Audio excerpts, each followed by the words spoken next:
Well, howdy there, folks. Welcome into today's video. I did indeed sell a stock here today. We're going to speak about what stock I sold, why did I sell it, and also 3 stocks I did buy here today, including 2 brand new stocks in the public count. So we're going to talk about what those stocks are, why I went ahead and made those moves. By the way, I got to be a little quiet for this video. I'm on baby duty right now. Baby's taking a nappy, okay?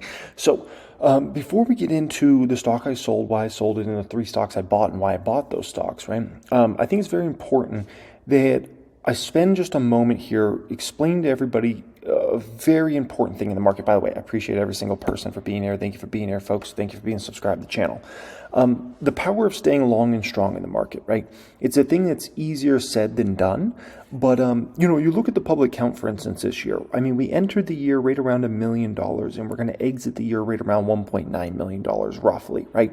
Which means we're going to, be up somewhere between $800,000 and $900,000 in the portfolio this year overall, right? And that's a pretty startling amount, because if you think about going into this year, it could have been very easy for me to say, you know what, let me dump out of stocks. Things are crazy right now. Everybody's talking about recession. Everybody's predicting the market's going to go a lot lower. There's going to be no gains really to be had this year. So, let me go ahead and dump out of these stocks. It's a decision I could have made, right? Obviously, we're talking about $800,000 in plus in net worth difference, right? Now add on all my different accounts, and then we're talking potentially multi-million dollars of difference, right?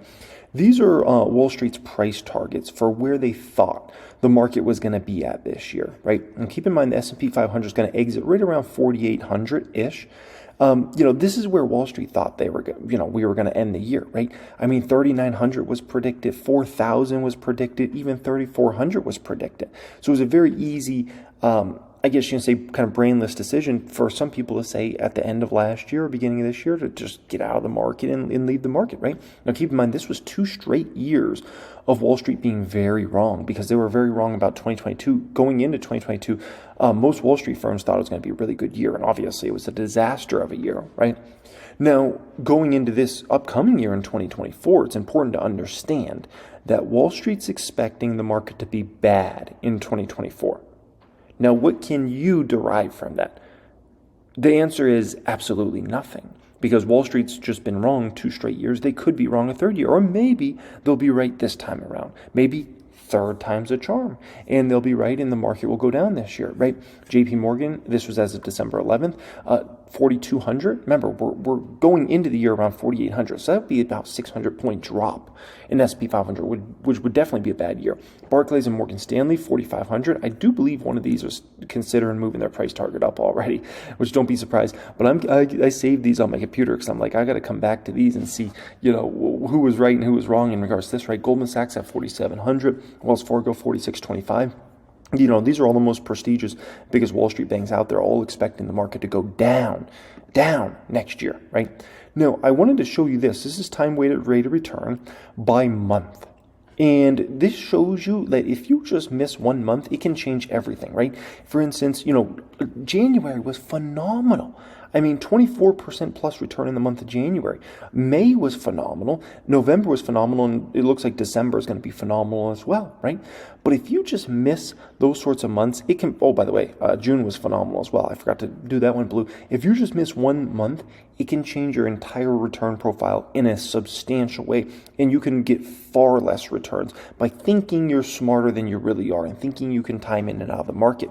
This is a phenomenal study that was done over time. 78% of the stock market's best days occur during a bear market or during the first 2 months of a bull market.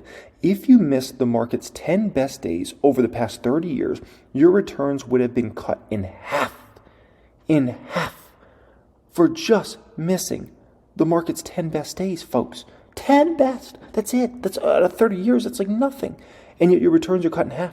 And missing the best 30 days would have reduced your returns by an astonishing 83%.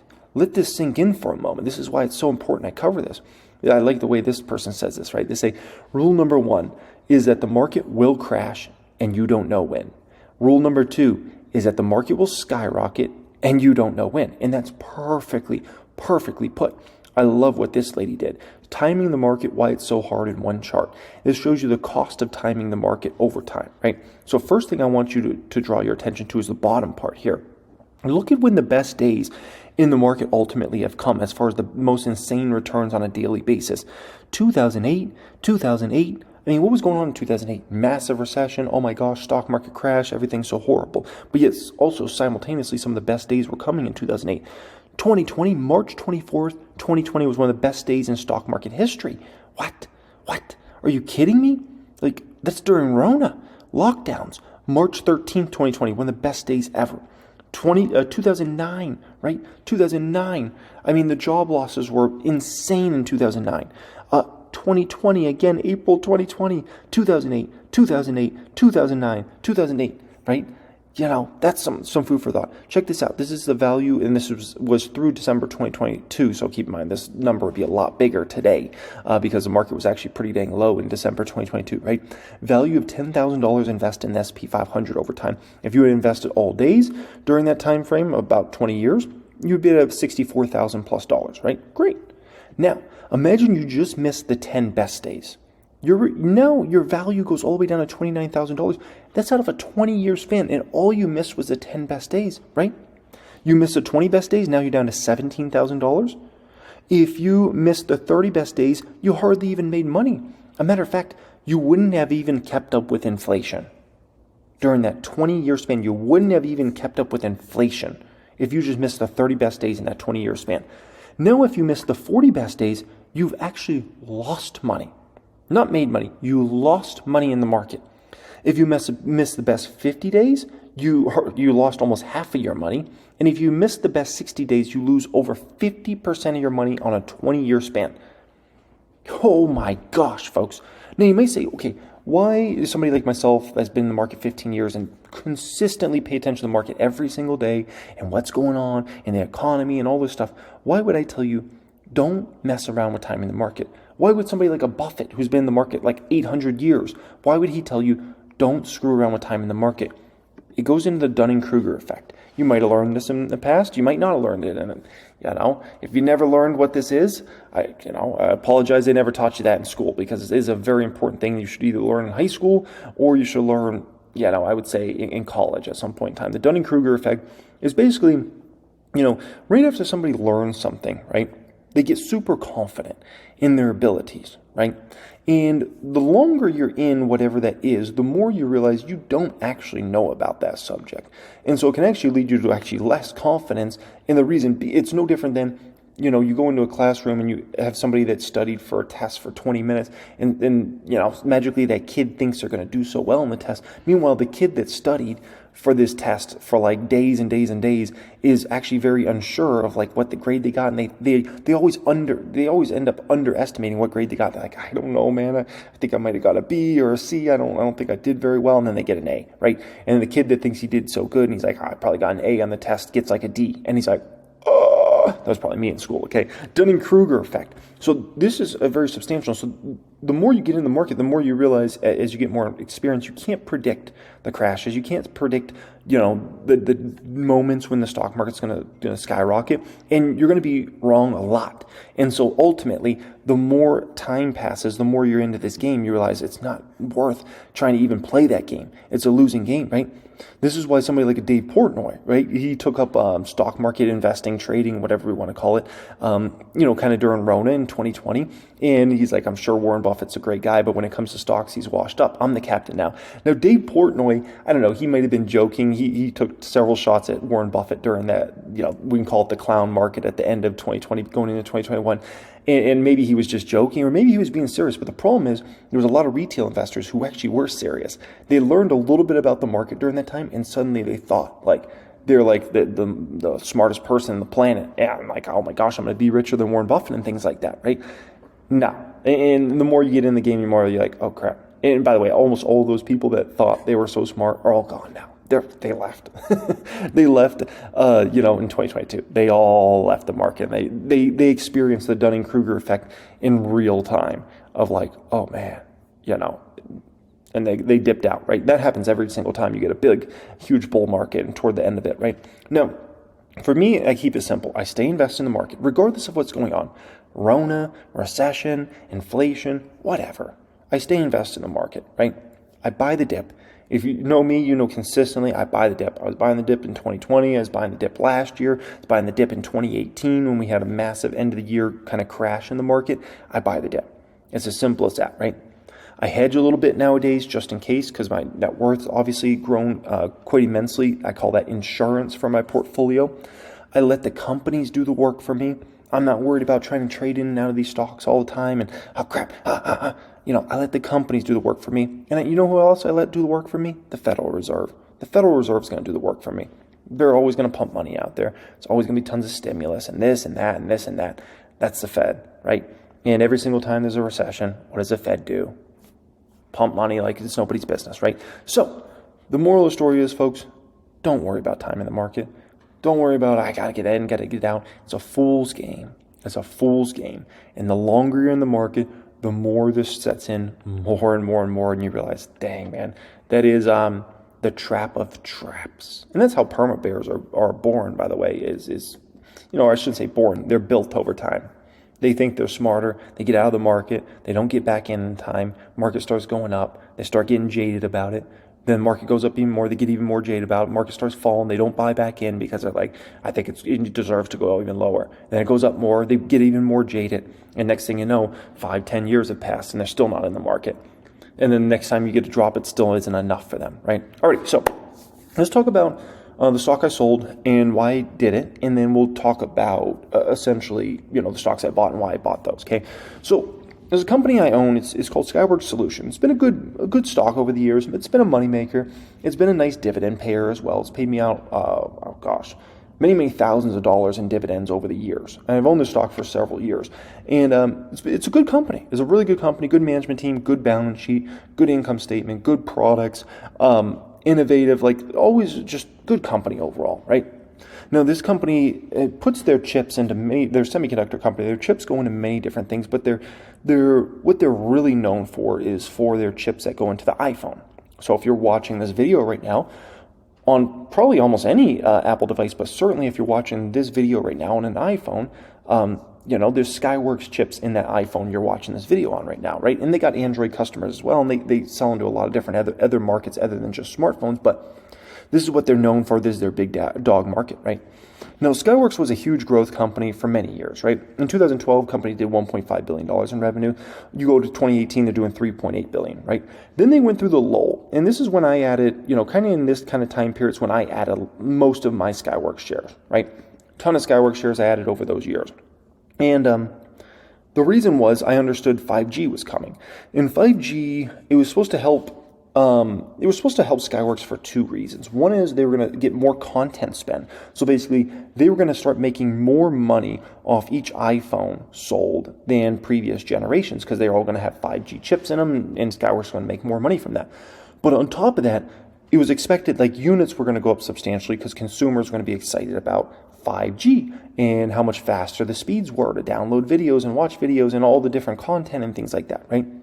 And so, sure enough, the company saw a huge increase in revenue, right off the bat, but then it really slowed in quite a significant way. And I think 5G's had a little bit of trouble here for two main reasons. One is the rollout of 5G was too slow. It really took the carriers a long time to really get the infrastructure built up the way it needs to be built up. And they're still, by the way, they're still building it up right now. And so I think that definitely zapped a lot of excitement out of the 5G boom that was supposed to come. And then on top of that, there was a massive difference in speed you noticed when phones went from 3G to 4G, right? And, people were like, wow, there was like substantial differences in terms of lag time and things like that. But the problem is when you've gone from 4G to 5G, the consumer, the average person doesn't feel it as much. There is a pretty substantial difference, but they don't feel it as much in terms of going from 4G to 5G. I'll kind of put it like this for people that have played video games over time, right? When PlayStation went from the PS2 to the PS3, it was such a move up in graphics. It was crazy, right? And as the generations have gone along, they kept improving, but it wasn't like quite that steep. Like when it went from PS2 to PS3, that was like, whoa, this is like a game changer. And so I think the same things kind of happened with 5G. And so, it kind of zapped some of the life. And I think also, when 5G devices were first starting to kind of come out, it was right around Rona. So I think there was a lot of distraction around Rona. And so I think there's many reasons why 5G, but I think those are the kind of the two main reasons on what happened there, right? Now, Skyworks is a stock that trades cheap. And the reason I still hold some shares for right now is it is a cheap stock, relatively, right? It's trading about 15 times 2024 expected numbers. Their fiscal year does end in September, by the way. But on the same time, they are cheap for a reason, just to be quite frank. And the reason is Apple. It's an Apple reason, right? Apple seems to be, the problem is Skyworks gets so much of their revenue in net income from Apple specific. So if they ever lost Apple as a customer, that's a big risk. So that's something you've got to account for. But then on top of that, if Apple continues to not really innovate with the iPhone, it's going to lead Skyworks into a situation of kind of like the dark ages of the smartphone, where it's just the improvements aren't very much, and the consumer just kind of looks at the smartphone as a little bit of a commodity, right? And if you look at the iPhones over the years, I mean, more and more so, it's starting to feel like we're starting to go into a little bit of the dark ages of of smartphones, where it's like, geez, innovation is getting really hard to come by. Whereas the first 10 years of smartphone, 2007 through 2017, such an exciting time, so many improvements and screens, and it was just incredible. And now it seems like, it's just getting hard to really wow the consumer anymore, right? So this is kind of leading to a troubling thing. And, nowadays, Apple doesn't have Johnny Ive there. They don't have Steve Jobs there. Johnny Ive, if I recall, left in 2019. Obviously, Steve Jobs passed away a long time ago. And those two are the gentlemen that are behind everything that's going on in terms of why Apple's successful today. They're the core reason. All the products that you see today, the iPhones and the Macs and the iPads and all those things were designed by these gentlemen. And so we're getting into a time period with Apple where we might not get as much innovation, and when that's your biggest customer, like it is for Skyworks, that leads you to some trouble. And I think I had a little bit even bigger of an epiphany when I saw what Apple showed off with their VR set. This is the first product that Apple's ever released in the past 20, 30 years that doesn't have anything to do with Steve Jobs or Johnny Ive. The first product, and I looked at this product and I was like, whoa, like Apple's really in some trouble without Johnny Ive or Steve Jobs. I looked at this product and I'm like, it's got to have a wire attached to it and this battery pack thing. I was shocked, and it's 7 times the price of their biggest competitor, 7x the price of their main competitor. I mean, that's like, you can't do that. Like the more I realize this, the more I'm like, Steve Jobs would never have allowed this, never, right? I mean, the average phone when the iPhone came out was like, we can call it $300. You look at like the Blackberries back in those days and whatnot. They were like $300. iPhone comes out at like a $500 price point. People thought that was really expensive, right? But there's a big difference. This, it would have been like Steve Jobs coming out with their original iPhone at a $2,000+ price tag. He would have never let that happen. Never. He knows better. They wouldn't have, like, iPhone would have never taken off. The App Store would have never taken off because people wouldn't have been able to wrap their heads around that. A couple $100 extra, people could wrap their heads around that. But 7x the price, people would not have paid up for the iPhone. And the masses in the App Store would have never been built out the way it was. Android would have completely dominated the market. And ultimately, Apple probably would have closed out the iPhone business within probably 2 or 3 years of launching it. Steve Jobs knows better than that, right? And so I think Apple's, in terms of the product side, it could be in some trouble here, right? So I sold $20,000 worth of the shares here today, 177 shares. I might sell more. In 2024. We'll see. It's definitely something I'm considering. And I had a slide here, but I don't know what happened to the slide, but it basically shows you how many iPhones are sold over time. Right here, right? This is the one I need to show you guys. Like, Apple can't grow iPhone units. This is a problem for Skyworks, right? I mean, look at, this is iPhone units sold by quarter over the years, and Apple's just not doing it. And so this is a big problem for Skyworks. And I don't see from everything I understand with the company, I don't really see there being a next game-changing chip that's going to like revolutionize the business to the next level right now. So that puts me in a little bit of a tough position. So right now, I'm holding those 500 shares I have, and I'm going to kind of reassess the situation. I'm going to listen to probably what happens in their next quarter they report, and then And then maybe I'll sell the remaining shares. Maybe I'll hold them. We'll see what happens, okay? Alrighty, guys, so let's get into stocks I bought with that money here today, because I did buy 3 stocks. First one up here is PayPal. I bought more, and I did accomplish my goal that I wanted to accomplish. I wanted to get to 2,000 shares going into 2024 with the stock in the public count, and I was able to accomplish that here today. And so now I feel, in regards to PayPal, I feel like I've built... I feel like I can buy more PayPal shares if I want, but I don't feel like I have to buy more PayPal shares, and that's a great feeling. I might buy more PayPal shares over the next couple months, but I don't feel like I have to. I built what I built there. I also have some calls on PayPal. I own PayPal and other portfolios as well. So I feel really good with where I'm at with PayPal going into 2024 and into future years. By the way, if you want to, hear more in-depth thoughts about PayPal, then check out my 5 stocks I'm buying video I did December 2023. I put that out 3-4 weeks ago. It has 50,000 views on that video. Definitely, check that out if you want to hear more in-depth kind of analysis on PayPal. I don't feel like going all into my bull thesis on PayPal again when I've done it so many times over the past few months, including in that video right there. You can just click on my channel and watch that video, okay? Next up here, next stock I bought is Nike. Brand new position in regards to Nike. Brand new position. Now, obviously I'm a huge fan of the Nike brand over the years. Like, I think they've done one of the best jobs of marketing in the history of mankind. Who else would say that? Steve Jobs. Steve Jobs had such respect for Nike. It was incredible. I think Nike was probably one of the most respected companies by Steve Jobs because of how well they did with marketing over the years. And, really taking a commodity. Steve Jobs has great speeches he's done in the past. They took a commodity and made it into a lifestyle brand that's so iconic. I mean, it's incredible, right? So Nike's obviously gone through a tough past year or two, right? Consumer confidence in a bad place. Consumers been sliced and diced by inflation and things like that. I'm not worried at all about Nike. Not even 1%. There's a company that decade in, decade out, they find ways to grow. They have competitors pop up. Oh, the new hot thing is this, and the new hot thing is that. And then Nike just is relevant the next decade, and those other companies aren't nearly as relevant. I mean, I can't tell you about, just in my lifetime being on this planet of 34 years, like how many times there was a serious Nike competitor. It looked like there was a time point when Reebok, it really looked like Reebok, and I know there's some of you youngins probably out there probably never even heard of Reebok, but there was a time point when I was a kid that Reebok was right there with Nike, right? And obviously we know how that ended up, right? There was time periods when And One was hot, and it was like, oh, And One is the next hot thing, and One street ball was going crazy, and then whatever happened to And One, like I don't even know. It happened with Converse. You can go brand by brand by brand. The hot thing comes out, it's kind of a little popping for a bit, and then it fades away into irrelevancy, and then Nike's bigger than ever and bigger than ever.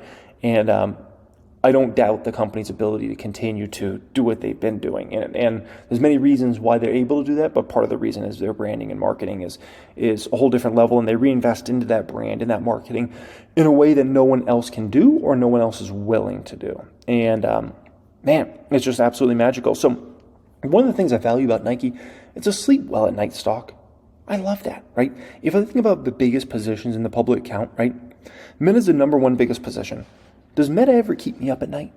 Do I ever Meta, oh my gosh, I'm so sick. No, never. Meta's a sleep at well at night stock. Phenomenal income statement, phenomenal balance sheet, phenomenal management team, phenomenal products and services. I don't have to stress about it ever. Tesla, my second biggest position in the public account. Believe it or not, I don't lose any sleep over Tesla stock. And I know Elon Musk might tweet this and tweet that, and Elon Musk did this. And at the end of the day, I don't ever worry about Tesla. It doesn't keep me up at night.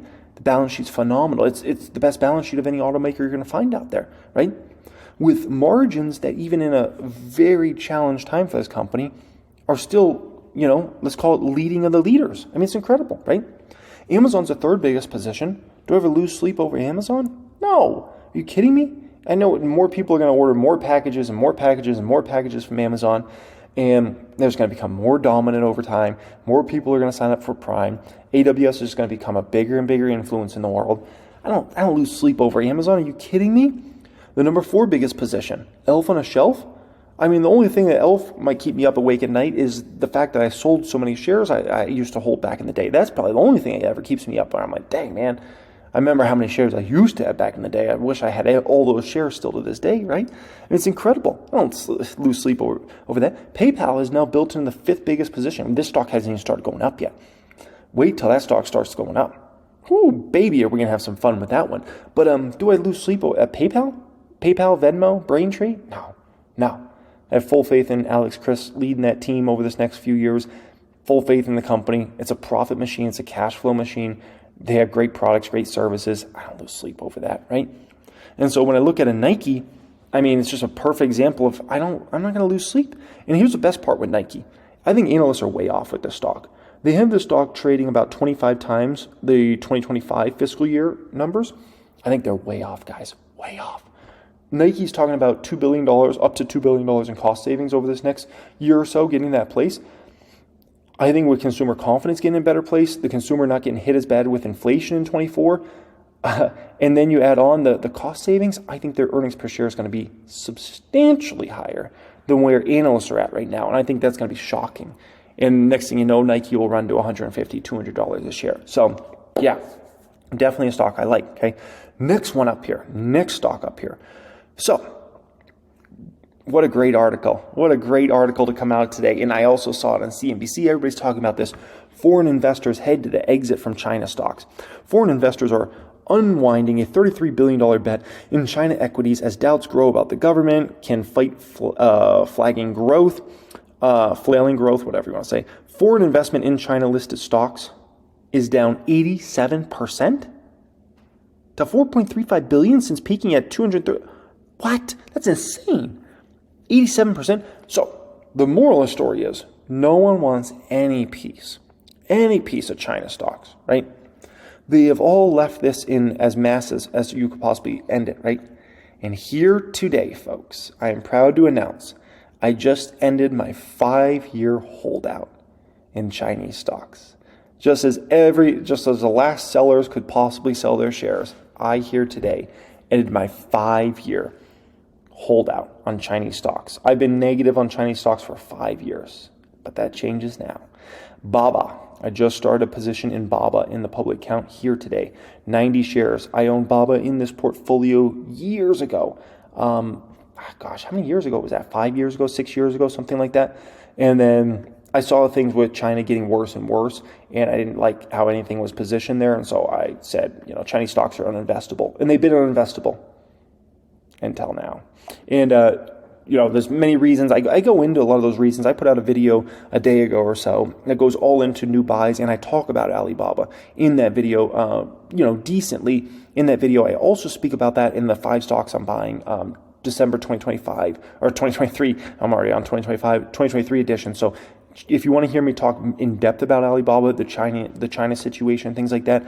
But I'm bullish on China stocks for the next probably 3 to 5 years. And that even is, let me address the elephant in the room, what if T-Man gets back in office, right? Let me address that. What if T-Man gets back in office? Would I then feel like I have to sell Baba if T-Man gets elected in next year, which is a realistic potential, right? The answer is no. I would feel like I still could hold Baba even if T-Man gets back in office. I do not think if T-Man gets back in office, well, that's a big if, because that's a whole situation itself. If he gets back in, I don't think he's going to be nearly as negative toward China as he was in his first term. I think it's going to be much more gentle. I think he's got a lot of other things to deal with. And I think the U.S. in general wants to become better and better friends with China. If B-Man stays in, then for sure, I'm like, I think, is going to get like this over this next few years in regards to China and U.S. because both sides really need each other. So whether it's B-Man or T-Man, I feel comfortable in adding to Baba. Now, can I make this a massive position in terms of the amount of money I put in? No, because it's still Chinese stock. So I don't trust it as much as I trust in Amazon or a Meta or something like that. But could I put $50,000 in the stock, $100,000 in the stock? Yeah. I think Baba will do very well over the next few years. We'll see. Okay. All right, guys. So last weekend, I recorded you a very detailed 45-minute video that goes all into my plan, how to invest in 2024, given everything that's going on out there. If you want access to that, check out the pinned comment down there to that video. It's a free video you get access to. But, I think almost 2,000 of you guys have taken advantage of that so far. Pinned comment down there, folks. Alrighty, much love as always, and have a great day.